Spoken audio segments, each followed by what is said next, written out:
Well, And my just thing was smile. no more often. I didn't add the graciously part. By then, I was so burned out and mad. I just no.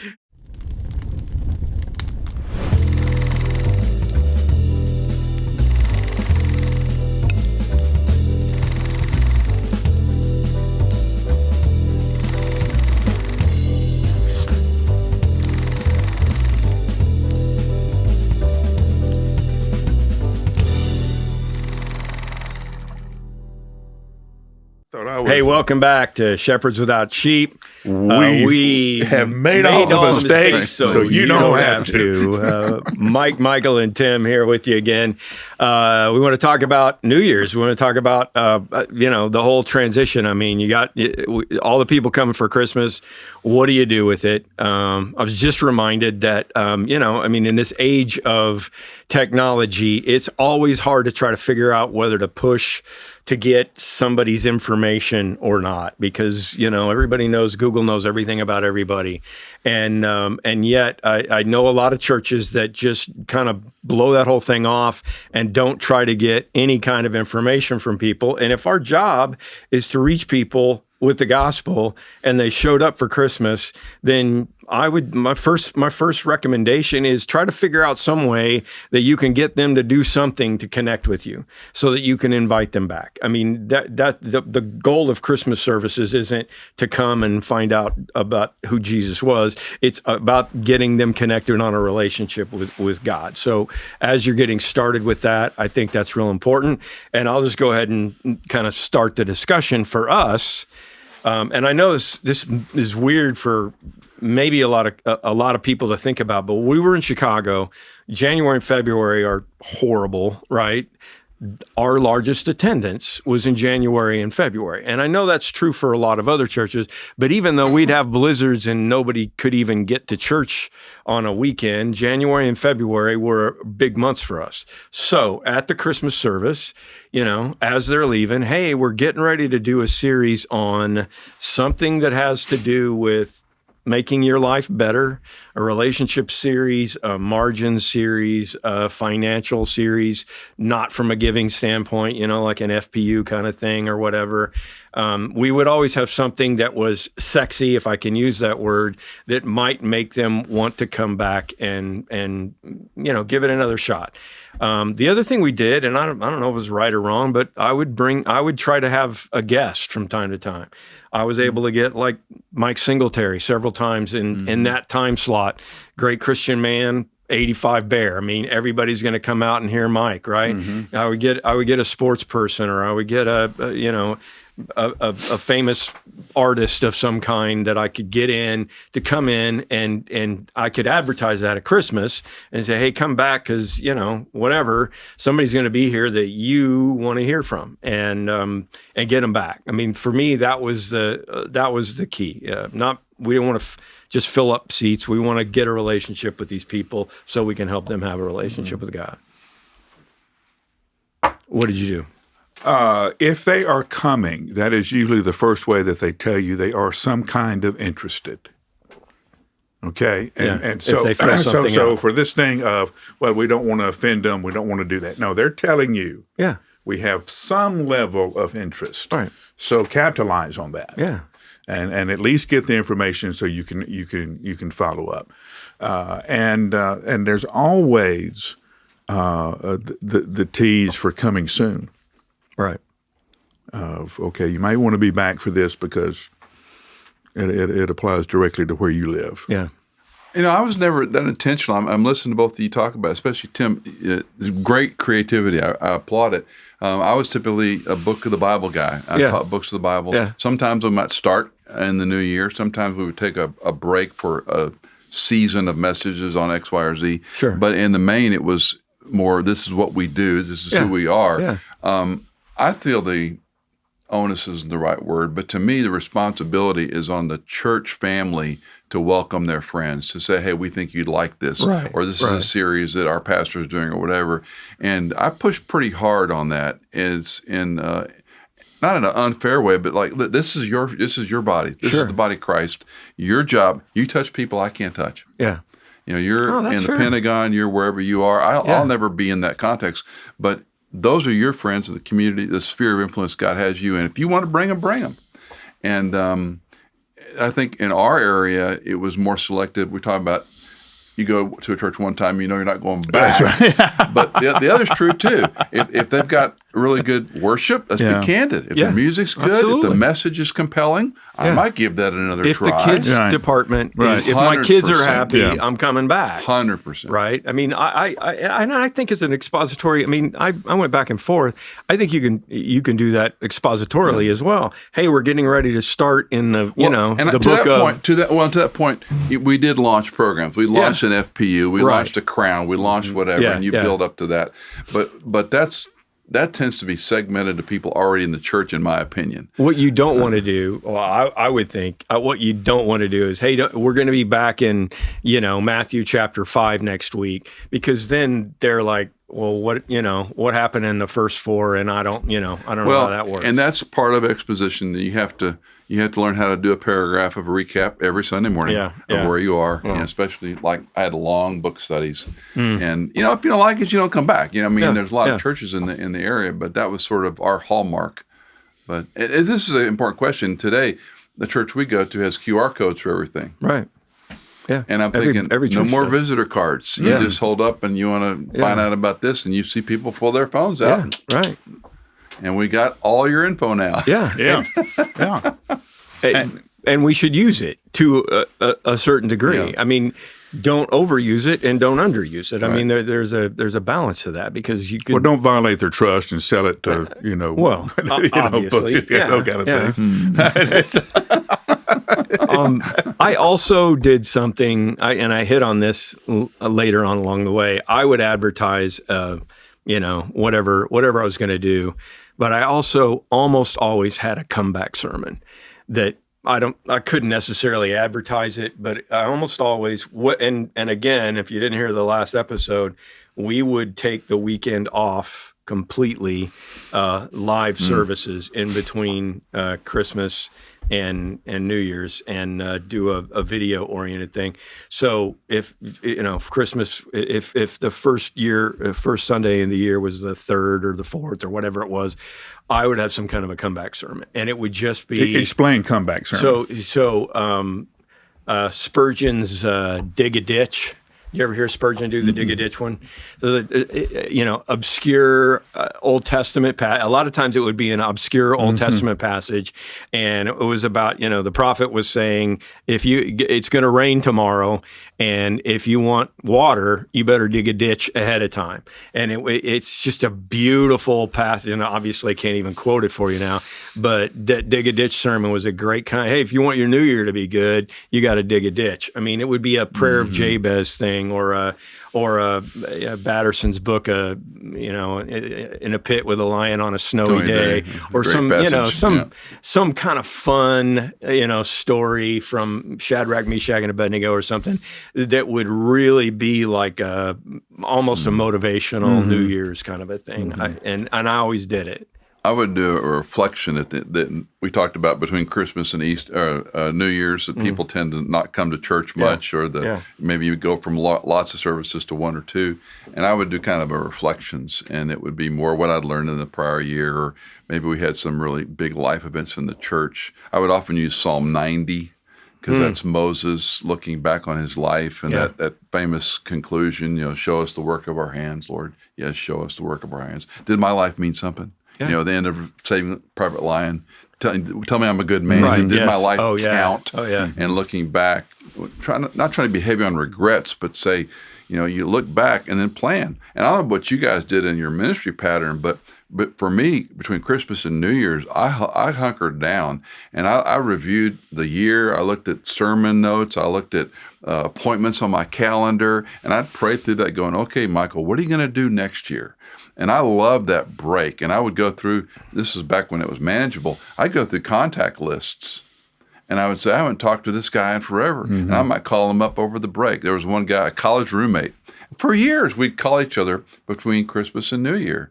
And he was a great brother. We just never saw each other during the year. Cool. But it was a reminder of looking back on your life and, what you're thankful for and looking ahead. I don't know. Did you guys use that time? No, creatively? I do think Well, can I just tell you, I played Call of Duty for weeks for on end. the whole week. My brain was fried. I always got the new Call of Duty. Yeah, and Bag I of just Cheetos. killed Nazis. That's what I did. I'm just going to be honest. You decide. I think the point they're trying to make, it is important to rest between Christmas is exhausting. Yeah. The new year will arrive with a bang. It's going to go. Yeah. And you need to sleep. Yeah. Oh, yeah. Okay, I know it. Retreats and all that. You need sleep so that your need to body reconnect with your family. and reconnect with your family and do those things that bring life back to you.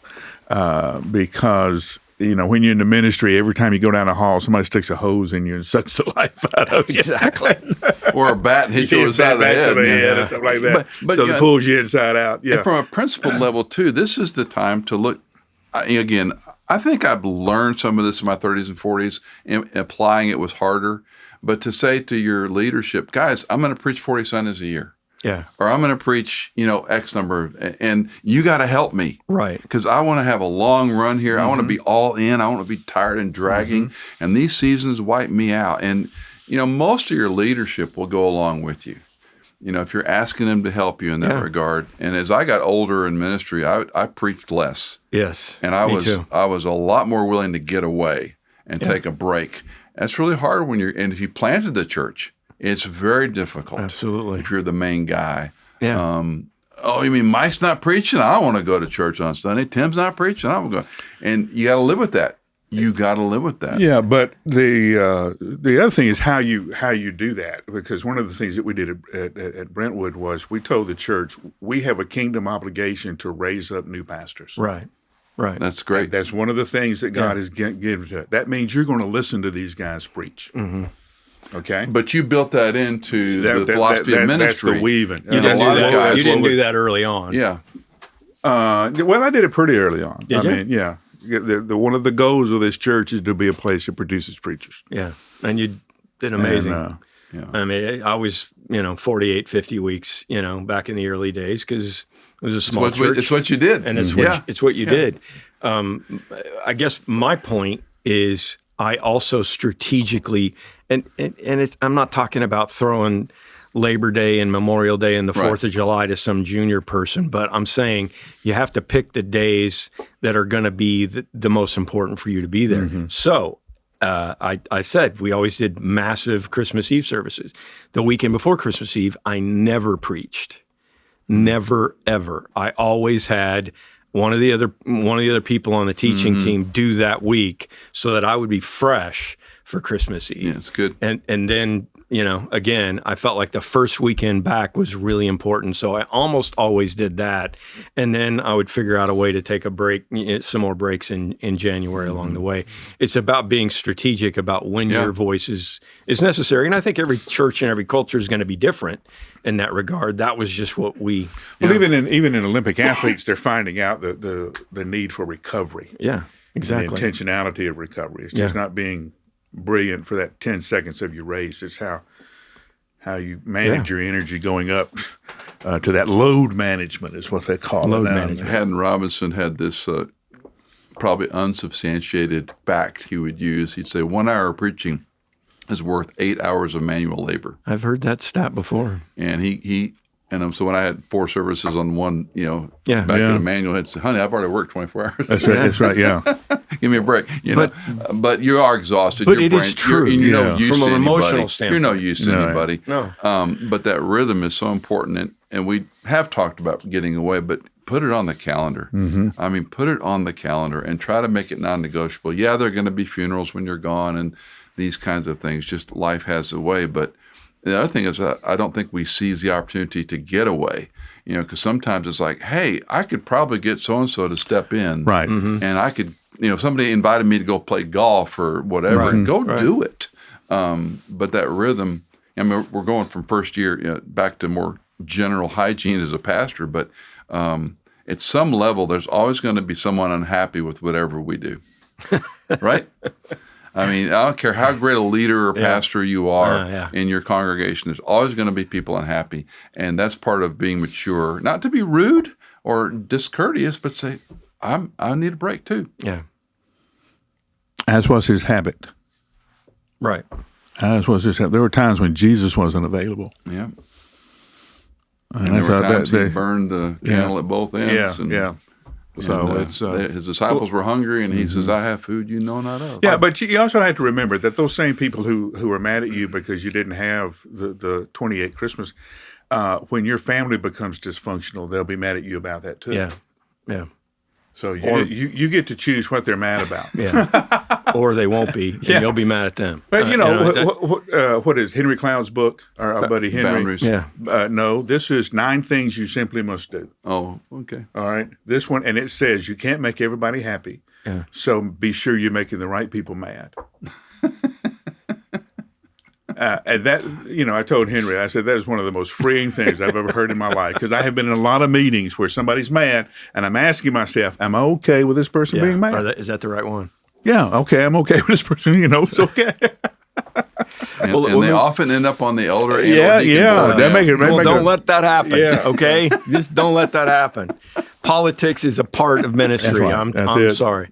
I think that as we're heading into this season, we talked about the importance of Christmas. We talked about New Year's. I mean, I think that that's what everybody needs to wrestle through. I mean, I joked about playing Call of Duty.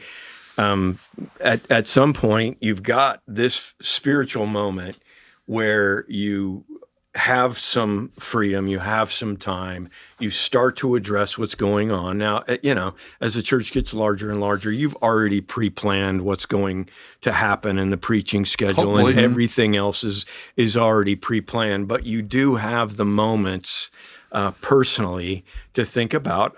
I mean, I was never a big New Year's resolution guy, but you have the moments to think about, who am I going to be in this next year? What do I need to do to make things right in this church? And I think your point, you didn't say it as forcefully as I wished you would have, but you said it. You need to make sure your leadership is on board with all of this stuff. This is not just you personally. This is you going to the leadership and saying, look, here's where I think I need to be this year. Here's what I think needs to happen, and get them on board. And if they're not on board, then you've got decisions to make. But it's so important as you hit this time of year. I think your point is well said. We make these decisions on a Thursday in our study or at home by ourselves. We never tell anybody about it. Mm-hmm. So this is a point about sitting down with your leaders going, okay, in my time of reflection, here is what I have discovered. Here's what I want to focus on. Getting their feedback, going, well, I see what you got on number 5. I'd move that up to 3.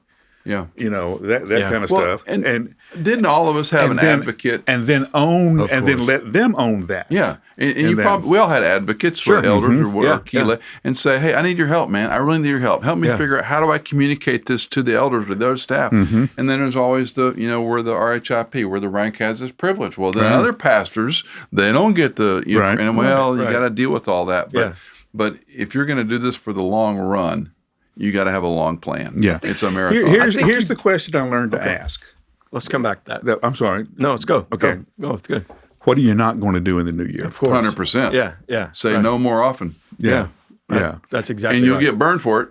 Oh, yeah. But when you look at your schedule, you'll look at things and go, that did not pay off. So we had... There was no benefit in that. We had 38 adult Bible fellowships at the zenith of this church. So there's Sunday school classes that are, they have a teaching and a hospitality and the whole thing. It's a big deal. And I was expected to visit all those, and they had, lake house trips in Philadelphia, flower show trips. And you can't do it. No. You can't do it. And you say yes to one, and, and at some point, I remember I wrote goals every year. Did y'all write goals? I wrote goals every year. Yeah. And one of them was to say no more often and more graciously. Well, my thing was no more often. I didn't add the graciously part. By then, I was so burned out and mad. I just no. And you're okay with being mad, and I'm okay. An H word in front of it. That's right. I wanted to come back. You just kind of threw that out there, but we haven't really talked about an advocate on the board and an advocate in the leadership. And I don't want to gloss over that. You got some young leaders with older boards who are trying to figure out how do I manage all this. Talk some more Timothy about that. was. Paul kind of discipled me through 1 and 2 Timothy, and and treat elder men, approach elder men, your speech, conduct, love, faith, and purity. Show yourself an example. And I thought over and over, okay, old people we're young, we're inexperienced, we say flippant things, and your speech, conduct, love, faith, and purity. Show yourself an example to them. And early in ministry, and I won't measure the efficacy of it, but I worked very diligently at spending time with all my elders. I was in elder churches. You had deacons, but I was at elders. And when you were in the meeting, I was one of. When I was out, I was a senior pastor, but then you're employed by them. Exactly. So it's this weird dynamic. Same as us. And I spent time chasing all of my elders, learn their kids' and grandkids' names. I'd pray for them. I'd drop them a note of appreciation. I'm not saying it solved every problem, but I think there was an appreciation. And I could go back very quickly, 10, 12 guys by name and say, these guys are still my friends. And if I needed something, I could still reach out to them as elders. And but pouring into them, and they'll turn around, because mature Christians do this. How can I help you? Right. What can I do for you, Michael? Yeah. Well, man, when I present this, I had one gentleman, brilliant naval guy, and he helped us for 18 months work through a vision plan, and it was brilliant. And he taught us how to explain it, how to not sell it, but that's the word I'm using. Take feedback, work with it, and we got some incredible things accomplished because I had another leader who was far more competent than me. Right. And at the same time, if I needed help, I could call John or I could call Bob and say, man, I need your help, man. Well, and at the same time, when that plan went to the elders, he was selling it, not you. They're standing with you. That's the advocate thing. And your church has, anytime there's a presentation, they're looking for somebody up there who represents them. Oh, yeah. So that's really good. So because you came up with it Thursday. Yeah. Right. That's Mike's hair brain. That's and you're a pastor. That you don't have idiot a real preacher, job. he's going to go somewhere else. He doesn't know anything. But okay, Joe's up there. Joe would say, Joe's in that meeting. So when the meeting's over, I'm going to go find Joe. Yeah. And Joe's going to go, yeah, this is good. You need to back it. I'm in. So when we had the big elder groups, we had 50 elders. I remember which is completely unbiblical and a really dumb idea. I inherited it. That's 50 elders. That's what he's done. 50 elders. Only 12 and one will defect. Yeah. So we have these big meetings, and there'd be some tension over a month or two deciding something, and we'd vote on it. We'd all approve it, and there'd be I don't agree, but I'm going along with it, And I would give this little speech. I said, gentlemen, when you walk out that door, and we've implemented this big change, and they're all going, we've heard this before easily. I'm going to say it again. Yeah. When they come up and say, do you believe, for example, that tongues are not a gift? You believe that? My wife speaks in tongues. And what you say is, even if you do, you say, the policy of the elders is. And I said, you got to stand united on these decisions, or we get decimated as a leadership. And, it worked pretty well. Well, but I want to go back to that. I want to go back to that one or two. Yeah. If you're a younger person, younger leader out there right now, and it's risky. It's risky. It's risky. But there will be someone that will show themselves 100%. To you, and they might not be your advocate forever. They could very easily turn on you at some point. Or or whatever. I mean, but having somebody that you feel comfortable with, you don't have to make it official. It doesn't have to be the chairman. It'd be great if it was the chairman, if you have one. But somebody that you feel comfortable just bouncing stuff off of and doing life with, and letting them see what's going on, so that when it comes time for the bigger board to meet, you've got somebody in there. Yeah. And that's huge. And people will know, in my case, I had really close friends who were also elders, and people will know there's a friendship there, and that cuts two ways too. Right. Oh, he's buddy with Mike, and so you have to navigate all this stuff. But I really do think we do a disservice not being connected with some of the people in the church more intimately. I need help. Yeah. And I'm not embarrassed to say I need some help in this regard. Don't you think the younger generations, They're probably better at they're it. better at it than we were? Yeah, probably. Boomers were all, we had it all buttoned up. We had it all figured out. Well, and there was threat. There was a real threat, though. Well, true. There was a real threat. Yeah. You show weakness. Along that line, but flip it. Did you learn to listen to your enemies or those who opposed you? Yeah. Had to. Good question. You have to. Well, no, you have to. You don't always listen to them. You hear them in it, but you don't always listen to them. One of the growth areas for me was sitting down with people that I knew disagreed with me, and helping them articulate their issue with me. Okay, I want to be sure I understand what your issue is, and then 2, asking myself, is any of this true? Mm-hmm. Just because they're mad doesn't mean they're wrong. So fair. They could be bringing some truth to you. Fair. And one of the things that I learned was be able to receive the truth of God, whoever brings it to you. Fair. And be grateful and be grateful. And sometimes in that process, an enemy becomes a friend. Or at least less of an enemy, right? With that, but well, everybody does when you listen to them. Yeah.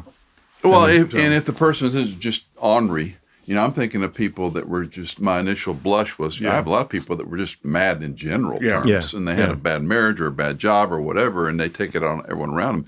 But I suspect we all had the guy. He's still a friend to this day. Ralph came into my office once. I was probably at Emmanuel, maybe my first year or two, 1993. And he comes into my office, closes the door, and says, Michael, either stop saying this or start doing that. And he was afraid to confront me. And I listened to him, and I said, you're right. Thank you for telling me this. I mean, the tension just realized he probably didn't sleep for 2 days before coming to my office, telling me that. And then my follow-up is, will you always do this? Mm-hmm. Will you be that guy? Right. And we're friends to this day. Yeah. But he had the courage to come into the senior pastor. And you had the ability to listen. Well, and that's if they hate you or mad at, that's where it kind of put me off, because there's probably something else going on. Yeah. Well, 9 times out of 10, the issue that brings them to you is never why they're there. I have a young friend that just became 100% true. I have a young friend that just became a pastor of a tiny church in Virginia, and he calls her once in a while to debrief, and he said, I had the first experience. This guy came in the office. He was a first-time visitor, and he came into the office to see me, and he said, I really don't like your preaching. I don't get anything out of it. And he just kind of railed for a few minutes. I go, what'd you do, Kyle? He goes, I suggested a church I knew that he might like. I said, that's good. Yep, good. That's a good comeback. and he came back the next Sunday. He said, we talked for probably 40 minutes. He came back the next Sunday, and afterward he goes, that sermon was a little better. Just needed an audience. It's all about him. It's all about him. Yeah. And I think a lot of times that's sheep, right? That is sheep, and that's why we don't have any. If you live long enough, you can sit around the table. And I'll leave with this. When Elijah came off of the coolest thing that ever happened, and he called down fire, and you would think that'd be enough. Baal and the Asherah. You would think that if I called down fire, I would never doubt again. I would never. Oh man, that'd be bad. I know, right? It wasn't enough for Elijah. Yeah. One woman. So Jezebel. So he runs, and God gives him rest, and God gives him food, sustenance, and God gives him a friend. Mm-hmm. He gets Elisha in the next chapter. Mm-hmm. Mm-hmm. So if you're gonna live long in this work, one, you're gonna have your rest. Yeah. And you're gonna have your food. And if the Lord is good, you'll have some friends. Yeah. Lord is good. Yes, the Lord is good. Do us a favor too. We want to hear from you. We want to know what you want to hear about. I just am imagining somebody sitting out there going, wait a minute. Let's talk some more about X. Please let us know. We want to talk about what's important, not just what we think is important. And if you're listening to this, we have friends that aren't pastors that are enjoying the three of us talk for whatever reason. Yeah. Well, I hope there's some church leadership out there. That's my point. Listen to it. You hear some of this and it triggers something in your heart and head, go to your pastor and say, hey, let me encourage you. Or let's send these three knuckleheads a question and see what they'd say.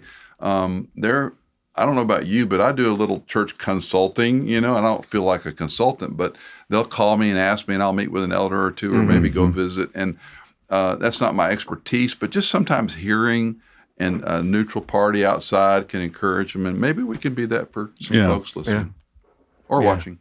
Yeah. I mean, I don't care who you are. Go encourage a pastor. Amen. What was the last stat I got from Barna was 42% are thinking about quitting. And, they just... Did you guys think about quitting a lot in the early years? Well, that's a good question. Only on Monday morning? only on days that end with Y. Yeah. But no, I understood that I was called. One of the novels that is half done in my file drawer is called Jonah, and it's about a pastor who turns left. Okay, we all have that moment, right? You turn right to go to the office, and on this day he turns left. I've had it. I'm gone. And he drives as far as he can drive, and he ends up with all these odd jobs. He's a bartender. He's a bouncer. He's this. And everybody realizes who he is.